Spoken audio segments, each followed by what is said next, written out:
Good morning to all of you. So, in relation to different types of shock, today we are going to study septic shock. We have already studied compensatory mechanisms in shock. We have dealt with hypovolemic and cardiogenic shock. So today we are going to study septic shock. Now, septic shock is associated with sepsis. Okay. So it is characterized by symptoms of sepsis plus hypotension and hypoperfusion despite adequate fluid volume replacement. Okay. So septic shock occurs whenever you have sepsis. Okay. So one thing to remember is it is characterized by symptoms of sepsis. We will be studying what are the symptoms of sepsis. We shall be studying that, and those symptoms of sepsis will be there, and apart from that, hypotension and hypoperfusion despite adequate fluid replacement. Okay. So when there is hypotension, what we do is we try to replace the fluid, but what happens is, in spite of your replacement of fluids, the issue is the BP doesn't rise. So that is when we call it as sepsis. Okay. So septic shock is a condition in which you have symptoms of sepsis plus there is hypotension and hypoperfusion. You try to replace the fluids, but still the BP doesn't come up. So that is called as septic shock. Okay. Now what is sepsis? We have studied that septic shock is associated with sepsis. Now what is sepsis? It is a serious condition resulting from the presence of harmful microorganism in the blood or tissues. Okay. So what is sepsis? When the pathogenic organism, we know that pathogenic organisms are those organisms which causes infections. Okay. So when these organisms come into the bloodstream, then it is called as sepsis. Okay. ठीक है. अभी आपको समझ में आ रहा है कि sepsis क्या है. इन्फेक्शन पहले लोकलाइज था, पर अभी इतना बढ़ गया कि वो इन्फेक्शन कहाँ पे आ गया, ब्लड स्ट्रीम में आ गया. So that is called as sepsis. Okay. अब सेप्सिस के कारण सेप्टिक शॉक हो रहा है. ओके. सेप्टिक शॉक हो रहा है तो उसके साथ में क्या होगा, सेप्सिस के सिम्टम्स रहेंगे. We shall be studying what are those symptoms of sepsis. इसके साथ में there will be hypotension and hypoperfusion even though you are trying to replace the fluids. ठीक है. This is septic shock. Now sepsis is a systemic response to infection. Okay.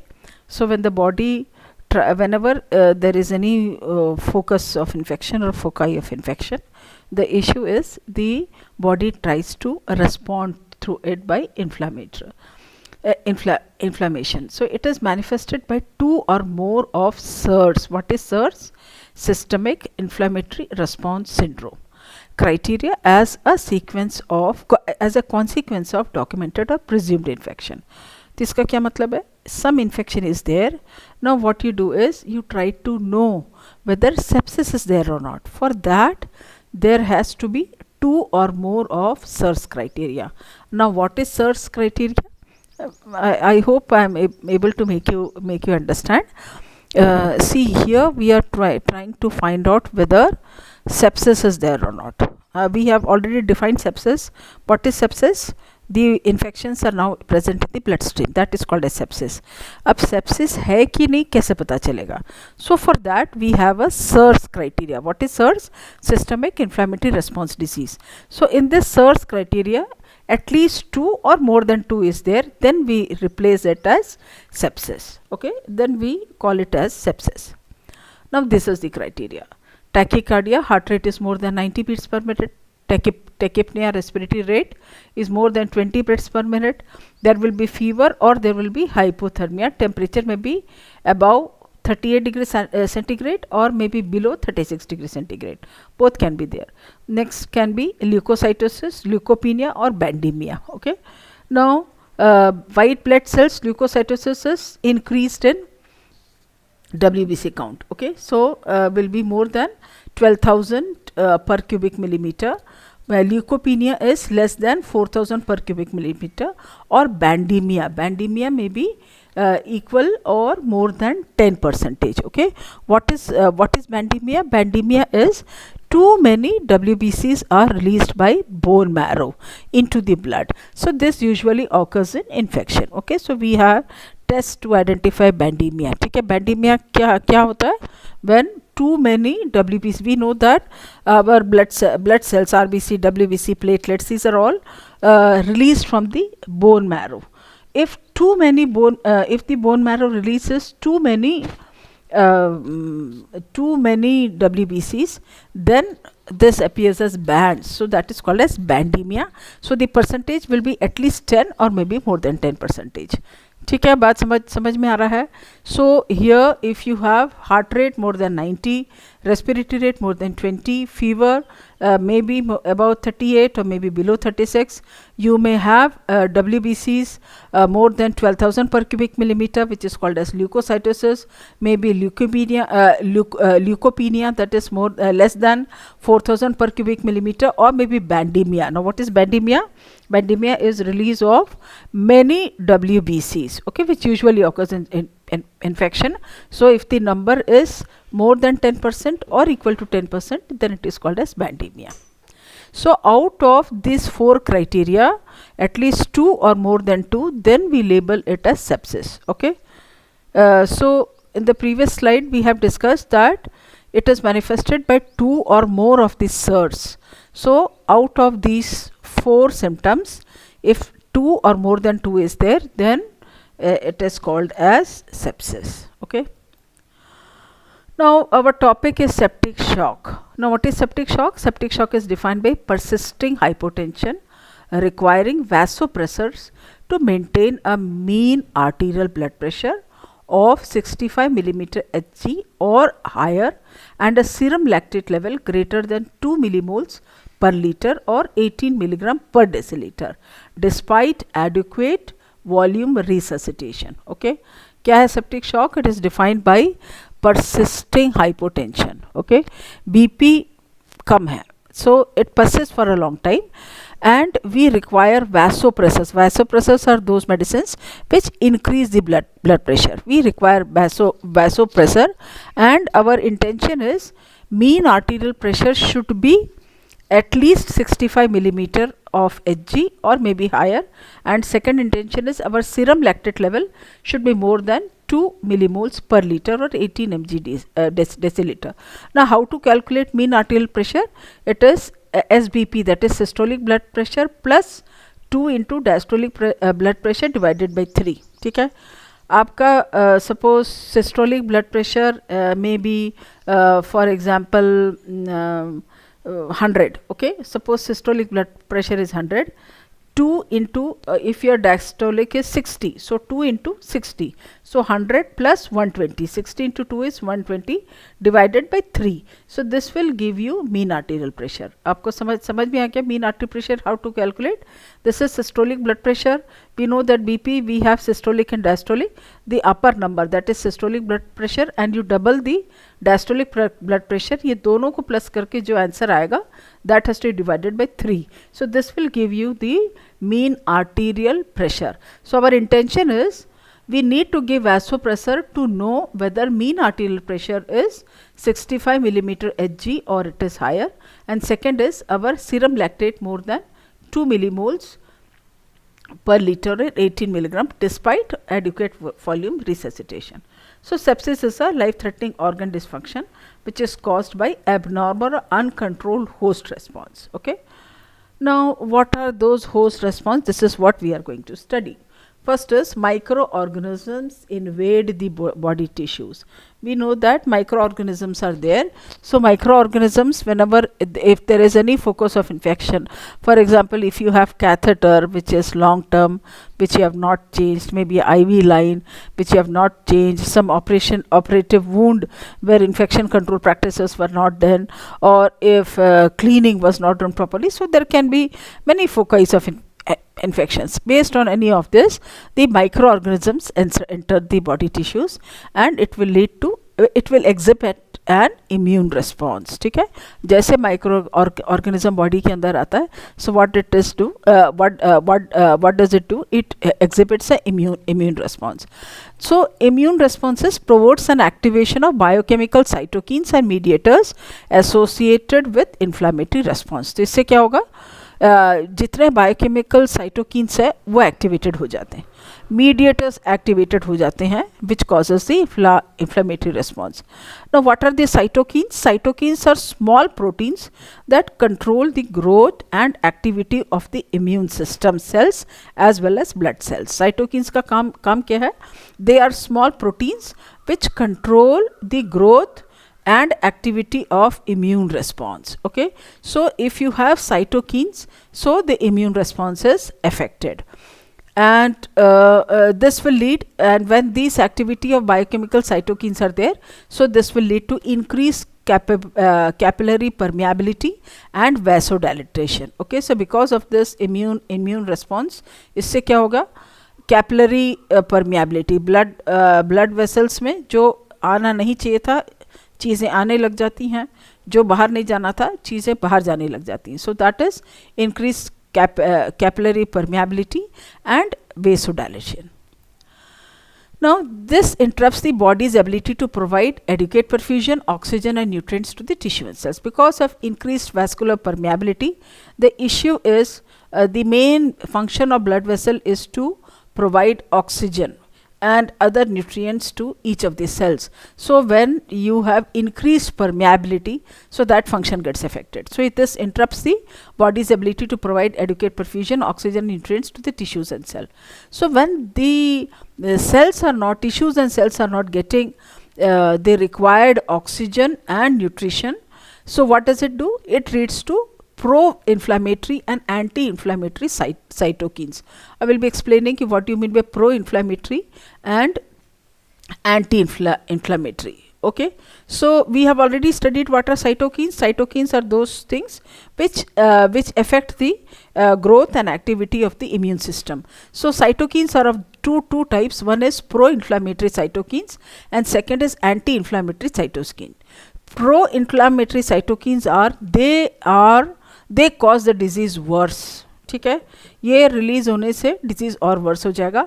Anti inflammatory cytokine से so they reduce inflammation and promote healing, दोनों release होता है. Okay, we have cytokines which increases infection and we have cytokines which decreases inflammation and promotes healing. So anti-inflammatory cytokines are those cytokines which decreases the inflammation and promotes the healing, whereas pro-inflammatory cytokines, they cause the disease worsen or sepsis will be more. So and when these are released, the issue is activation of coagulation system. Okay, so the coagulation system gets activated and there is formation of clots, and formation of clots whether or not there is bleeding. Okay, we know that whenever bleeding is there it leads to clot, but here is because the coagulation system is activated, even though bleeding is not there, it leads to formation of clots. Bleeding may be there, may not be there, but clots are formed. So when clots are formed, there is imbalance of the inflammatory response and fibrinolysis cascades are there. Now what is fibrinolysis cascade? It is an enzymatic breakdown of fibrin in blood clots. It is a process of dissolving a formed thrombus. उसका मतलब क्या है? देखो previous slide में हमने क्या पढ़ा? There is formation of clots. Next में क्या होता है?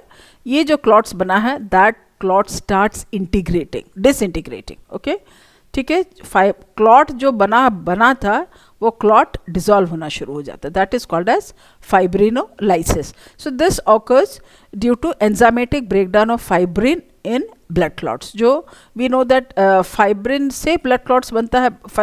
Formation of clots is a big process which includes intrinsic and extrinsic cycle. तो अभी हम उसमें नहीं जा रहे हैं. We are talking about fibrinolysis. Once clot are there, clot में fibrin रहता है. So lysis मतलब उसका breakdown. So there is enzymatic, and this occurs due to different enzymes. So it is an enzymatic breakdown of fibrin in blood clots, or it is a process of dissolving a formed thrombus. Thrombus is clot. So all these things lead to physiological progression of sepsis. इससे पूरे sign and symptoms आ जाते हैं. ठीक है.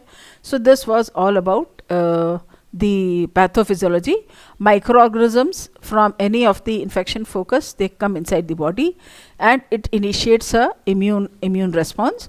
So next is the cytokines, which are the proteins which affect the growth, which controls the growth and activity of the immune cells. So they are released, and there is increased capillary permeability and vasodilatation, which causes, because of increased capillary permeability and vasodilatation, so the tissues and cells will not be having good perfusion, oxygen and nutrients. So this causes release of pro-inflammatory and anti-inflammatory cytokines. Pro-inflammatory cytokines are those proteins which worsens the infection, and anti-inflammatory cytokines are those proteins which promotes healing.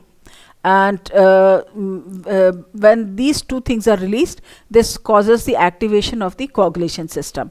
So this causes formation of clots. There may be bleeding, may not be bleeding, but there is formation of clots. In the next step, there is imbalance of the inflammatory process, and there is disintegration of the clots, and all these things leads to physiological progression of sepsis.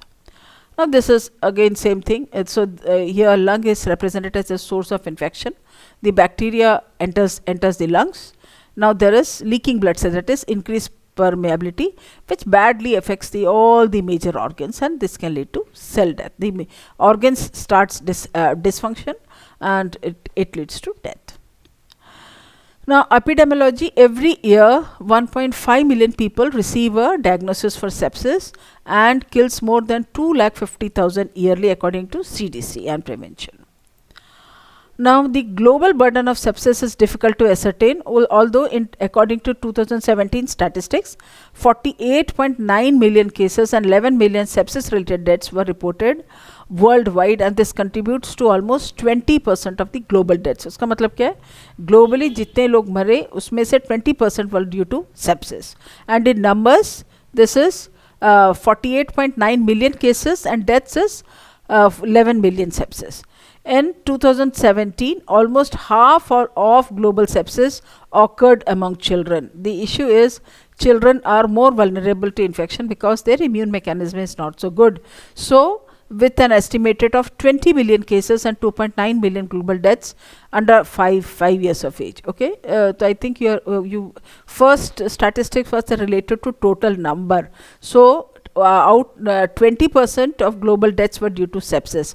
Now if you see the age criteria, you will find that 50% of the global deaths, 50% of this 11 million deaths were due to were occurring in children. The issue is the children have poor capacity to fight against infection, and this led to 2.9 million global deaths under children under 5 years of age. So this is a representation of 250,000 American. They die in sepsis each year. Now what are the risk factors? Risk factors are diabetes. We know that diabetes causes delayed wound healing, so this can be there. Then diseases of genitourinary system, biliary system or intestinal system, or even all the major organs are being affected, so that can become a risk factor. Then diseases that weaken the immune system, such as AIDS. We know that AIDS is a disease which drastically reduces your capacity to fight against infection. Okay, so the word itself is immunodeficient syndrome. So again, many diseases are there. Then is indwelling catheters. okay, indwelling catheters, IV lines, or plastic or metal stents which are used for drainage, all anything which is inside the body but this acts as a foreign material, and this causes sepsis. Leukemia, long term use of antibiotics also can can cause sepsis, because when you take long term antibiotics, the issue is some of the bacteria, they become resistant to these antibiotics after you start it. So this can be there. Next is repeated use of antibiotics can even flush out the normal flora which is there in your intestine. Normal flora हट जाने से pathogenic bacteria उस जगह में grow करना शुरू कर देगा. Okay, so that is issue. Then is lymphoma, recent infection, recent surgery or medical procedure, recent or current use of steroid medication. Steroid medication against this causes a decrease in your immune response. So that is there. Solid organ or bone marrow transplantation. We know that this before bone marrow transplantation, your immune response has to be lessened. So this can all predispose to infection. What are the causes? Immunosuppression. Patients with immunosuppression have greater chance of acquiring septic shock because they have decreased immune system, and it is easier for the microorganisms to grow. Next is extremes of age.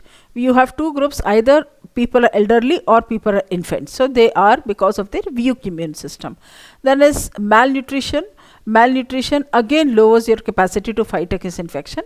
So malnutrition makes it susceptible for the infection of pathogenic organism. Chronic illness, again because chronic illnesses, again they weaken your immune system.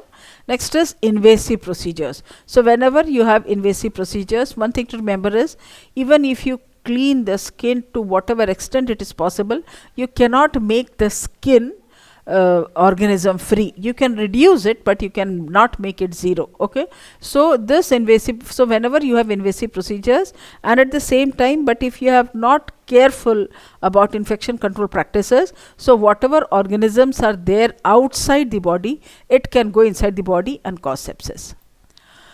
Now symptoms we have divided into two groups. One is early symptoms and severe symptoms. Then I have included sepsis symptoms according to stages of sepsis. So this is early symptoms of sepsis. Fever higher than 101 degree Fahrenheit, that is 38 degree. It can be hypothermia also, tachycardia, and rapid breathing of more than 20 breaths per minute. Now these are symptoms of severe sepsis. So severe sepsis is defined as sepsis with an evidence of organ damage, usually which affects the kidneys, heart, lungs and brain. So what you have is oliguria, lower amount of urine, acute confusion, a brain gets affected, the person will be confused, the person will be dizzy, there will be respiratory problem if the lungs are affected, there can be cyanosis, which is bluish discoloration of the lips or maybe fingers.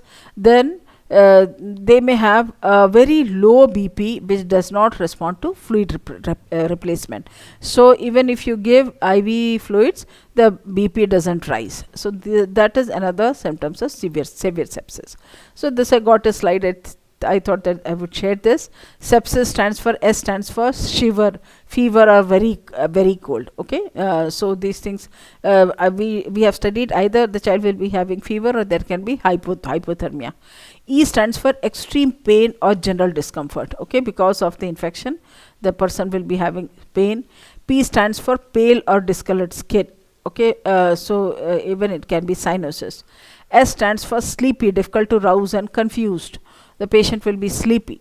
Next is I stands for I feel like I might die. So the patient will have a fear of impending death. S stands for short of breath. So this is a full form of sepsis. Now these are the signs and symptoms according to stages of sepsis. 3 stages are there. First stage is sepsis. when people sustain injuries, specific chemicals in the person's immune system is released into the bloodstream in order to fight an infection. We have already studied the physiology. So these are the specific cytokines which are released into the bloodstream. So these chemicals can cause severe inflammation if they release rapidly, leading to an emergency of life-threatening situation. So if these chemicals are released very rapidly, the sign and symptoms set in. Now, if the second stage of the 3 stages of sepsis, severe sepsis occurs if the original sepsis remains untreated or remains unresponsive. 2 things can take place. You have those symptoms which we have already studied. The child may be having fever, the child may be having tachypnea. So issue is you may have started the treatment, but the child is not, but the person is not responding. Second is the treatment may not have been started. So if these 2 things are there, then the person will go in severe sepsis. Okay, so and severe sepsis affects the organ function. Now, what are the symptoms? There is decreased urination, changes in mental ability, patches of discolored skin, platelet count becomes less, there is difficulty in breathing, abnormal heart functions will be there, chills due to low body temperature, unconsciousness, there is extreme weakness, and there is bluish discoloration, the lips, fingers and toes. So these are the symptoms in severe sepsis. Now, stage 3 septic shock, where all those symptoms which we have studied here, all those symptoms will be there, plus there will be hypotension. There is significant drop in blood pressure, and when there is less BP, it can lead to heart failure, stroke and respiratory failure and even death. So these are the 3 stages. So one is stage 1, second is stage 2, where you have all these symptoms. Stage 3 is all those symptoms plus hypotension and symptoms related to different organ failure. So that is septic shock. Now, what are the investigations? First is you go for CBC, complete blood count, where you are interested to have differential blood count. What is differential blood count? Your neutrophils, basophil, all these things are called as, which we call as a DLC, differential leukocyte count. Different blood chemistries are there, are checked. Liver function is also checked. Why are we studying the liver function? What happens in sepsis is this also alters the hepatic ability to transport bile acid and bilirubin into the hepatic canaliculi. Okay, we know that bile is secreted by the liver, and hepatocytes are the cells of the liver. Okay, so we know that liver makes bile. Liver makes bile. So all the hepatocytes have a small thin biliary capillaries. So this biliary capillaries are called as canaliculi. सबको समझ में आ रहा है? We know that the function, one of the function of liver has 10 functions. One of the function is of the liver is to produce bile. तो hepatocytes में bile produce हो गया. अब hepatocytes से we know that bile is bile which is made by hepatocytes. This has to be collected. So bile का अपना capillaries है. ठीक है, so that is called as canaliculi. So that is called as canaliculi. But issue here in sepsis is this causes a profound change in hepatic ability to transport bile. तो इससे क्या होता है? जॉन्डिस होने का चांसेस है, because there is cholestasis. Cholestasis मतलब the bile get stored in the liver itself. We know that gall bladder is there beneath the liver, जिसका काम है स्टोर करना बाइल को, वहाँ तक पहुँच नहीं पाता, because the ability of the liver to transport the bile gets affected. So this leads to jaundice. ठीक है, इससे क्या होता है? Jaundice. So that is why we need to check the direct bilirubin, indirect bilirubin, total bilirubin, all these things, SGOT, SGPT. All next is coagulation studies including D-dimer. Okay, we have studied that this affects the this causes formation of clot, and then there is disintegration of the clot. So when there is or fibrinolysis, so we need to check D-dimer. Okay, so what is D-dimer? So these are protein fragments produced when a blood clot gets dissolved in the blood. Okay, we know we are interested to know, we check D-dimer to know whether to what extent fibrinolysis has taken place. जो blood clots बना था किस हद तक disintegrate हो गया है. ठीक है. So normal is less than 0.50 and positive is more than 0.50. So that is the normal D-dimer level. Okay, D-dimer level is also studied in COVID. You must be knowing this. Next is serum lactate. Serum lactate more than 2 millimoles per liter or greater than upper laboratory level that the normal may indicate the severity of sepsis.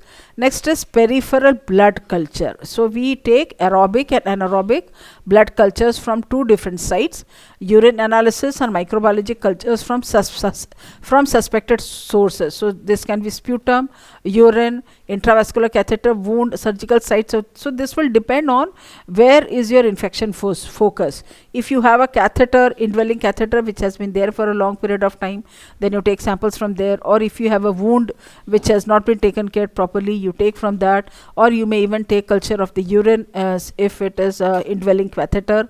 Or if you have any oral infection, you can take sputum. So this all depends on where is the focus of infection, and this has to be taken from readily accessible sites, from those sites where you can easily check. You must have seen we use sterile test tubes, then there are swab sticks are there, we take samples in that. So apart from that, these are the samples which you take, and we also take samples of the blood also. Okay, blood culture. And drawing blood cultures through indwelling or central intravascular catheter should be avoided. Okay, we know that central intravascular catheters are there where we take samples because frequent blood samples are to be required. So we can take this is used for two things. We can give fluids, injection medication to central line. It has one port to withdraw the blood, but if we want to take the blood culture, we don't use that blood for culture. So that is important, since ports are frequently colonized by skin flora and you may have a false positive blood culture. Okay, so this we know that culture is used to identify the bacteria, try to grow the bacteria. So that is blood culture. So when we are interested to have a blood culture, do not use the port which is in the central venous line, because you may have a false positive blood culture, because there can be colonization of the skin flora. Then we do a ABG analysis. Okay, ABG analysis may reveal acidosis, hypoxemia and hypercapnia. Now how to know whether acidosis is there? ABG, you know how this is how you take the sample. Okay, so details of it you must be knowing, I assume. Suppose if you are not knowing, please check how to take the samples, what are the nursing care associated with it. But we know that arterial blood has to be taken. So here the sample is taken from the radial artery. So ABG, how to know acidosis? I've already told you last time also. Acidosis is your HCO3 minus will be less than 22. Okay, ABG has pH values also. First C for pH. Acidosis, in case of acidosis, the pH will be less than 7.40. Okay, acidosis होगा तो पहले आपको क्या देखना है? pH. pH will be less than 7.40. Then you see for HCO3. HCO3 will be less than 22. Okay, ठीक है. Now second is hypoxemia. ये कैसे आप पता करोगे? You see PaO2 values. PaO2 can be, if it is mild hypoxemia, then your values will be 60 to 79 mm of Hg. okay. If it is mild hypoxemia, hypoxemia का मतलब क्या है, less availability of oxygen in the blood, so that is hypoxemia. So if it is mild hypoxemia, your PaO2 value will be 60 to 79 mm of Hg.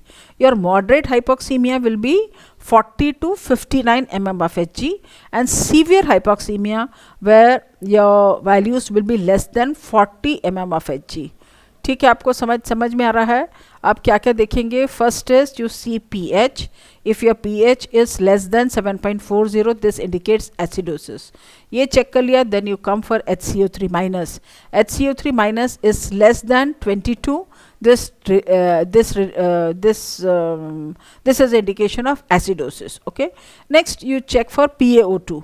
PaO2 में 3 levels है. Hypoxemia is less oxygen in the blood. So how to know? We check for PaO2 value. Hypoxemia is divided into 3: mild, moderate and severe. If it is mild, your values will be from 60 to 79 mm of Hg, and your moderate will be from 40 to 59, and less than 40 is severe hypoxemia. Next is hypercapnia. Okay, how to know if hypercapnia is there? PaO2 will be more than 42 mm of Hg. Hypercapnia is PaO2 will be more than 42 mm of Hg. Okay, so this is these are the values need to check. ठीक है, I hope you have understood. ठीक है, इसमें पहले आप pH देखिए, less than 7.45, then 7.40, then HCO3 will be less than 22. Hypoxemia, mild, moderate and severe, ये आप values से पता करिए. Hypercapnia is PaO2 is more than 42 mm of Hg. Okay, so PaCO2. Okay, PaCO2 is more than 42 mm of Hg. Next is you have a different depending on the symptoms, you go for chest radiography, CT scan of chest or abdomen to know to what extent infections are there or not. Next we have QSOFA scores. Know what it is? A quick sequential organ failure assessment. Quick sequential organ failure assessment. See, we had SOFA scores, which is a very complicated, including many parameters. So from that score, this quick SOFA scores are there, which this is a quick assessment of sequential organ failure assessment. So how to know? So this can be done by any healthcare professional. So in QSOFA score, the scores or maybe equal or more than 2. We have only 3 criteria. First is take the respiratory rate. If it is equal or more than 22, it is 1 point. If the mental status is altered, how to know? You ask for time, place and person. You check for, so this is how you check for consciousness, level of consciousness, and then we can check the mental status has different parameters. Out of it, one of them is level of consciousness. We check the mental status. If it is changed, then you give 1 point. Then you take a systolic BP, maybe less or equal to 100 mm of Hg. So this is 1 point. So basically it is a 3-point scale. If your scores is 2 or maybe 3, so this is called as QSOFA score. So if it is 2 or more than 3, more than 2, then this indicates sepsis. Okay. Now patients with septic score, we also see the serum lactate. Serum lactate will be more than 2 millimoles per liter after adequate fluid resuscitation, and it requires a vasopressor, so that we have a mean blood pressure of 65 mm of Hg or greater.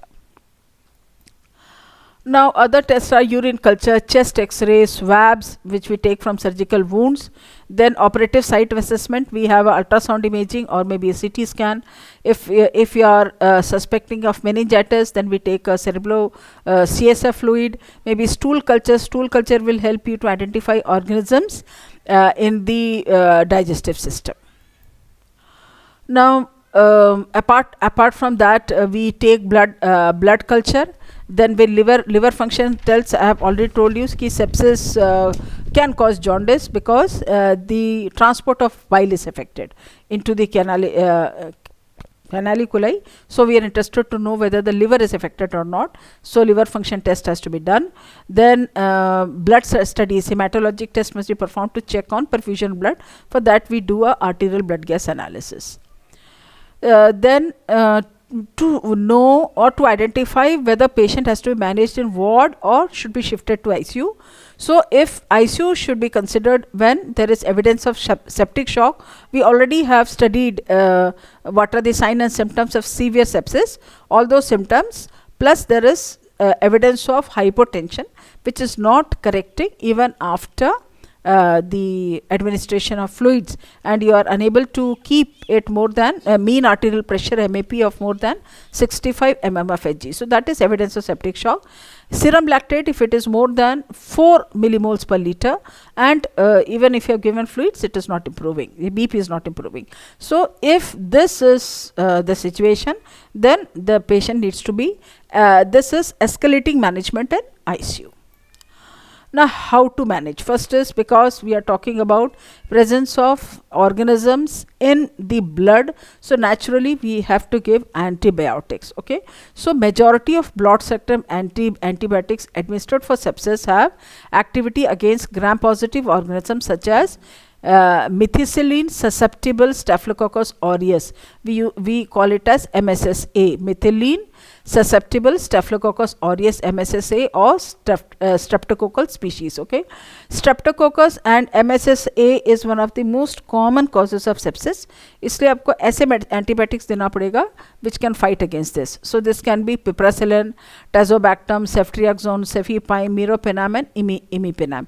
So this all is given as antibiotics. Okay, next is to increase the BP we give norepinephrine. And what is the action of norepinephrine? Norepinephrine, this increases the heart rate, it increases the pumping of the heart. When the contractility of the heart is increases, it causes an increase in BP. We know that here the basic issue with septic shock is you have symptoms of sepsis plus you have hypertension which is not increasing by giving fluids. So we need to give some drug which will cause a increase in the contraction of heart. So for that we give norepinephrine. Okay, so this increases the blood pressure, also breaks down the fat and increases the blood glucose level to provide more energy to the body. Okay, so that this is a very good drug. It also increases the heart rate, it also increases the contractility, it breaks down fat and provides increased sugar level to provide more energy to the body. So that is why we give norepinephrine. Next is the current treatment of septic shock includes identification, elimination of cause of infection. So wherever infection is there, that has to be managed, identify and manage. So secure the airway and correcting hypoxemia and establishing venous access for early administration of fluids and antibiotics are priorities in the management of patient with sepsis and septic shock. So what we do is first we secure an airway if it is required. Then what we suppose you do a ABG and find that the hypoxemia is very severe. So what you do is you secure the airway. And then apart from that we introduce a central venous line. Okay, so this helps in early administration of fluids and also antibiotics. Then supplemental oxygen should be supplied to all parts of the body, because we have studied all the issues, and the cells and the tissues are not getting enough oxygen because of the various inflammatory processes and the cytokines. Okay, so for whether supplemental oxygen is required will be monitored by pulse oximetry. You do a pulse oximeter and check it, and if the requirement is there, we go for supplemental oxygen. Next is intubation and mechanical ventilation is required. If it is, we see the status and we check it. Then is established central venous access should be established as soon as possible, and the advantage is it helps in giving IV fluids. It also gives in medication, and we blood products, if it is required, we give it, and it also helps us to draw blood for frequent laboratory studies. So patients with suspected septic shock, what we do is we require an initial crystalloid fluid challenge of 30 ml per kg, that is 1 to 2 liters over 30 to 60 minutes. So within half to 1 hour, what we do is we have a crystalloid solution. Okay, with additional fluid challenge. Now what is a fluid challenge? A fluid challenge consists of a rapid administration of volume over a particular period followed by assessment of response. So what we do is 1 to 2 liters is given 30 ml per kg, whatever is the kg of the patient. Suppose if it is 70 kg, so 70 kg into 30, so we give that is approximately 1 to 2 liters. Okay, so different for adult patient 1 to 2 liters is given for 30 to 60 minutes. So we do this and then we assess. Then if more is required, then again we go for rapid administration of urine, and then you check for the increase in blood BP. Okay, now which solution do we use? Crystalloid solution. So for crystalloid solution we have balanced and imbalanced crystalloid solution. So we go for balanced crystalloid solution, which includes ringer lactate. We don't use normal saline, which includes an unbalanced, because studies have proved that this damages the kidneys more. So ringer lactate is much safer, and various studies have proved it.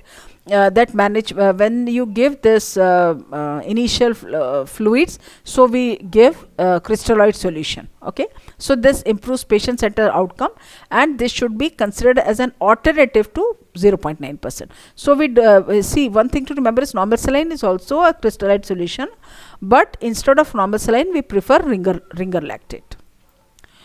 Now what is a nursing assessment? We observe for signs and symptoms, and then assess if the patient has positive blood culture, antibiotics, chest x-ray, if the child person has any suspected infected wound, chest x-ray can reveal any chest infections, all those things. The assessment of various signs and symptoms are there. Then signs of acute organ dysfunction. For that we check for hypotension, tachypnea, tachycardia, oliguria, clotting disorders, and hepatic abnormalities, which we have already studied. Now diagnosis is a risk for deficit fluid volume related to massive vasodilation. We have already studied in the pathophysiology that this causes vasodilation, so that is why there is hypotension. Okay, so there is risk for deficient fluid volume. Then risk for decreased cardiac output related to decreased preload. We know that when vasodilation is there, the blood will not be returning. All the blood will not be returning back to the heart, so that is decreasing preload. So when less blood is returning, means less blood goes to the lungs for oxygenation, less blood comes to the left side of the heart. So when you have vasodilatation, this you will be studying in neurogenic shock also. So preload is decreased. Then impaired gas exchange, because it relates related to interference with oxygen delivery, and risk for shock related to infection. So these are the nursing diagnosis. What is the planning? Healthcare team should be prepared with a care plan for a more systematic and detailed achievement of goals. So depending on the situation of the patient, we plan various goals, and patient will display hemodynamic stability, then patient will verbalize understanding of the disease process, and patient will achieve timely wound healing. So these are the planning and goals. And what are the nursing interventions? So we have already studied that prompt intervention is very important. Otherwise stage 1 will go to stage 2 and stage 3. So we know that whenever infection is there, this leads to sepsis. So infection control practices is the key not to have sepsis. Okay, so infection control practices, all invasive procedures must be carried with aseptic technique after careful hand hygiene. See, one thing to remember is we have only two things: either it is sterile or it is not sterile. We don't have something in between. So sterile, all things, whichever sterile technique has to be done, has to be maintained. For example, if you are introducing a catheter, you have to ensure we have a way how you open your Foley's catheter, how you pick up, how you ensure that a sterile catheter goes inside the urethra. But if you keep that catheter after opening, maybe on the cardiac table or many of any other place, so the or you touch your hand elsewhere, so there are different ways how you can contaminate. If that is done, then what you cause is the infection is carried from outside to inside the body. So that is why we should never compromise on infection control practices. So infection control practices, if they are compromised, they will 100% lead to infection, and when it is more, it leads to sepsis. Collaboration, the nurse must collaborate with other members of the health team to identify site and source of sepsis, and also specific organism involved. We know that you all must have seen blood culture and wound culture reports. Okay, so from those reports we identify which are the organisms. We also get a report which medicines will be useful to which are sensitive and which are resistant. So all these things we come to know. Then we manage the fever. Patient closely for shivering. We know that the patient can have shivering also. Then pharmacological therapy, whatever medicines are there, antibiotic agent and vasoactive. These are the basic things. Then we check for, the nurse must monitor antibiotic toxicity, blood urine nitrogen, creatinine, WBC, hemoglobin, hematocrit, platelet, coagulation studies. All these things, the sample has to be taken and sent, and if abnormalities are there, they have to be reported promptly. Then physiological status, we check for hemodynamic status, fluid intake and output, and nutritional status. Then in evaluation, after implementation of intervention, the nurse must evaluate their effectiveness, and patient displayed hemodynamic stability, the patient verbalized the understanding of the disease process, and patient achieved timely wounding. This is the evaluation. Okay. Now, how to prevent the septic shock? So, get regular vaccination against viral infections such as flu, pneumonia, chickenpox, or other infection which can lead to sepsis. Then practice good hygiene such as bathing and changing clothes regularly, washing the hands frequently, especially after handling food. Touching pets, using bathroom facilities, and is another way to keep infection at bay. So, when these are basic things, but these are very important to prevent infections. Then care for and clean any wound, open or gaping wound. Any wound, suppose if this is any open wound is there, that they has to be cleaned. Gaping means those wound which is open has to be cleaned. So wear disposable gloves and rinse wound with clean soap free water to clear out debris and dirt. So whatever dirt is there, so that has to be cleaned properly. Cover the wound to protect it and see the doctor. Does not close or might still contain dust. So that is very important. When suppose if you are working in casualty, suppose if you receive a patient of a roadside accident, we know that when they come from a roadside accident, they are filled or they are covered with dirt and whichever place the person has fallen into. So wounds are very dirty. So it is very, very important to clean and do a wound irrigation properly with normal saline, so that the wound debris is not there or dirt debris is not there. So that is very, very important. Then look out for signs of infection such as fever, chills, rapid breathing, rash or confusion. So this has to be seen. Then for any bacterial infection, follow the doctor's advice on how to take antibiotic, and the person should be instructed not to break the course of treatment. So some people think is suppose if it is written for 7 days, the people may take for 2 or 3 days and then stop. So the issue here is bacterial resistance, so that occurs. So the whole course of treatment has to be taken. Store the medicine according to the packaging instructions. Treat fungal and parasitic infection as soon as the symptoms occurred, and the antifungal infection has to be taken. Control diabetes. If it is not controlled, avoid smoking. What are the complications? We can go for severe sepsis and MODS. Severe sepsis can occur. Sepsis can progress to severe sepsis with symptoms of organ dysfunction, hypotension or hypoperfusion, lactic acidosis, oliguria, altered level of consciousness, coagulation disorders, and altered hepatic function. So these are all the issues which can occur as complications. MODS, we have studied that this refers to the presence of altered functions of one or more organs. Okay, and in an acutely ill patient requiring intervention and support of organs to achieve physiological function required for homeostasis. And what is the prognosis? Patients who survive severe sepsis have higher risk of mortality than the age-matched general population for at least 4 years. Okay, so it has been seen that if a person is having sepsis or has recovered, who survive means who has recovered for severe sepsis can have a higher mortality rate within 4 years as compared to people of the same age. Okay, that is age matched general population. Next is, several studies have suggested 30-day mortality rates between 30% and 50% with severe sepsis septic shock. So suppose if severe sepsis is there, so within a month there are chances that the 30% of 30% to 50% people may die.